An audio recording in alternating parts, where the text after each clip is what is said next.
5 basic stroke of the massage is effleurage, petrissage, frictions, taputment, and vibrations. The first basic stroke of the massage is effleurage. Effleurage came from the French word effleure, meaning is to gliding slide or gliding. It is unbroken gliding movements repeated following contour of the body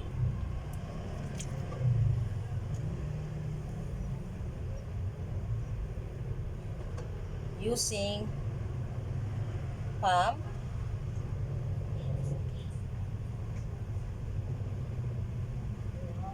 fingertips,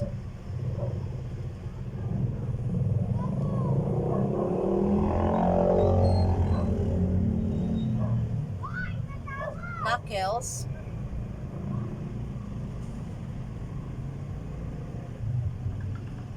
and forearms.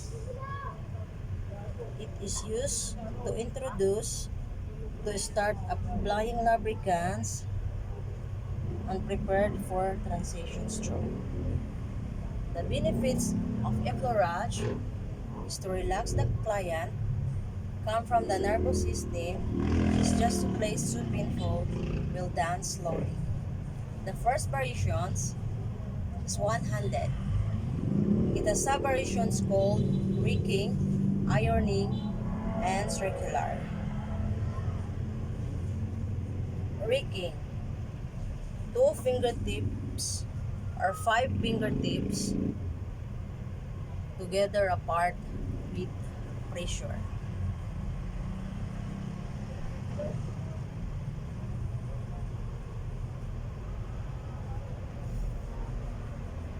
Ironing, dip using palm,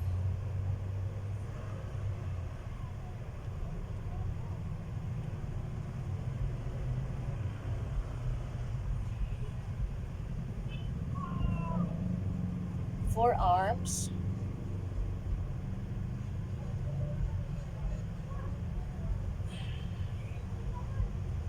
or fists.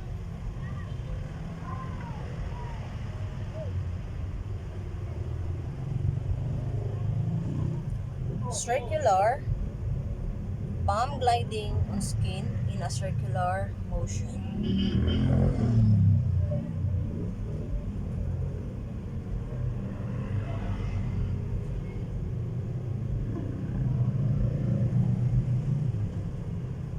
The second variations is two-handed,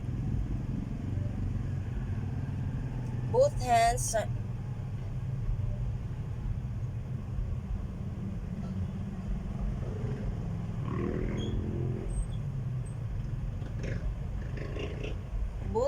gliding movements,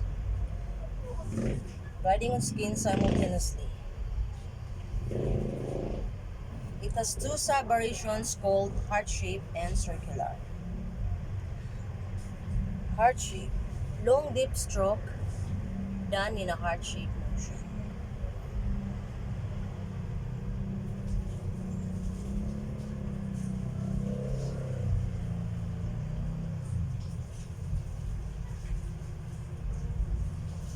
Circular, hand over or beside the other in a circular motion.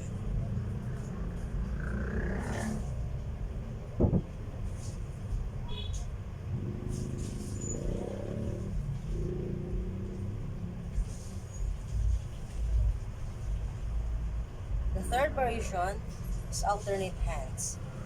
It has 2 sub-variations called raking and circular.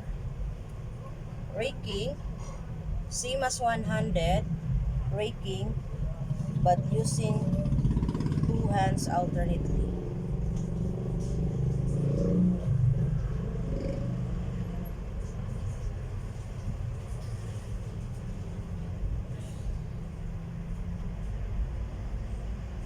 Circular,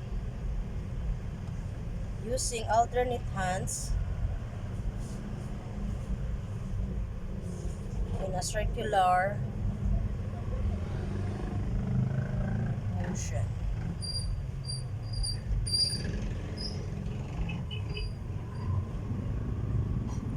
And the last variations, nerve stroke.